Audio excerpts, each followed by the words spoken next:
एक दिन हजरत जबरील अलैहिस्सलाम, जो अल्लाह के फरिश्ते हैं, हजरत सुलेमान अलैहिस्सलाम के पास आबे हयात का एक प्याला लाए। यह ऐसा पानी था जिसे पीकर इंसान हमेशा जिंदा रह सकता है। हजरत जबरील ने कहा, अल्लाह ताला ने आपको यह अधिकार दिया है कि अगर आप यह पानी पी लें तो कयामत तक जिंदा रहेंगे। हजरत सुलेमान अलैहिस्सलाम ने इस बारे में अपने साथ रहने वाले इंसानों, जिन्नात और जानवरों से मशवरा किया। सभी ने एक साथ कहा, यह तो बहुत अच्छी बात है, इसे पी लीजिए और हमेशा जिंदा रहिए। हजरत सुलेमान अलैहिस्सलाम को लगा कि शायद कोई मशवरे से रह गया हो। उन्हें याद आया कि एक साह पोर्क्यूपाइन, कांटेदार जंगली जानवर बाकी रह गया था। जैसे ही उन्हें साह का ख्याल आया, उन्होंने उसे बुलाने के लिए घोड़ा भेजा, लेकिन साह उसके साथ नहीं आया।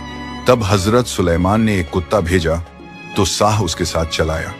हजरत सुलेमान अलैहिस्सलाम ने साह से पूछा, मुझे तुमसे कुछ मशवरा करना है, लेकिन पहले यह बताओ कि घोड़े से ज्यादा इज्जत वाला कौन सा जानवर है। तुम घोड़े के बुलाने पर नहीं आए और कुत्ता, जो सभी जानवरों में कम हैसियत वाला और नापाक माना जाता है, उसके साथ चले आए। इसकी क्या वजह है? साह ने जवाब दिया, घोड़ा भले ही शरीफ यानी इज्जत वाला है, लेकिन वह बेवफा होता है। वह हमेशा यही चाहता है कि किसी तरह सवार को गिरा दे। दूसरी बात यह है कि वह दुश्मन को भी अपनी पीठ पर सवार कर लेता है। और कुत्ता हालांकि कम हैसियत वाला और नापाक है, लेकिन वह वफादार होता है।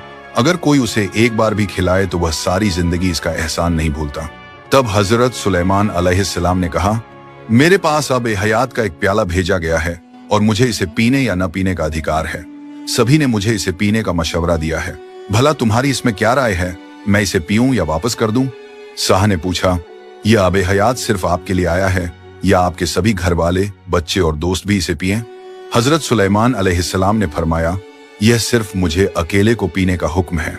साह बोला, फिर तो इसे पीना ठीक नहीं, क्योंकि जब आपके सभी प्यारे और दोस्त आपके सामने मरेंगे तो उनके गम और दुहक से आपकी जिंदगी तेलक हो जाएगी।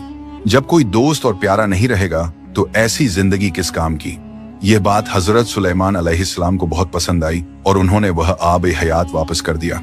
और इससे हमें यह सबक मिलता है कि जिंदगी का असली मजा अपने अपनों के साथ और उनकी खुशी में है, न कि सिर्फ लंबी उम्र में। अल्लाह इंसान को सिर्फ गुनाह पर नहीं बल्कि उसकी चालाकी पर भी सजा देता है। यह वाकया है अशाब सब्त का। वह कौम जिसे अल्लाह ने हफ्ते शनिवार के दिन इम्तिहान में डाला।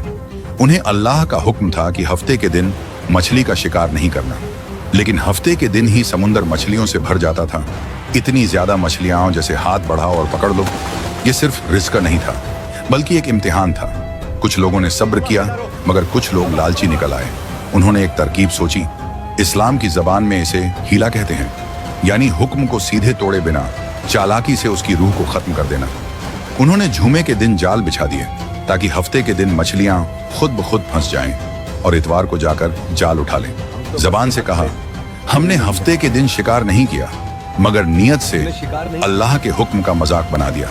बस्ती के नेक लोगों ने रोका, अल्लाह से डरो, ये धोखा तुम्हें महंगा पड़ेगा। लेकिन लालच ने उनके कान बंद कर दिए। फिर एक रात अल्लाह का अजाब आया। जवान लोग बंदर बना दिए गए और बूढ़े लोग सूअर। सुबह जब लोग उठे, घर के दरवाजों पर दस्तक दी, कोई जवाब नहीं मिला। दीवार के ऊपर से देखा तो पूरी बस्ती में बंदर और सूअर उछल रहे थे। दरवाजे खोले गए, बंदर अपने रिश्तेदारों के पास आए, कपड़ों को सूंघा और सिर हिलाकर बताया, हाँ हम वही हैं। लोगों ने कहा, क्या हमने तुम्हें मना नहीं किया था? बंदरों ने सिर झुका दिया, हाँ तुमने रोका था। 3 दिन तक यह अल्लाह का अजाब जिंदा रहा, फिर सबको खत्म कर दिया गया। अल्लाह ने इस वाक़ये को कुरान में हमेशा के लिए महफूज कर दिया ताकि आने वाली नस्लें इससे सबक हासिल करें।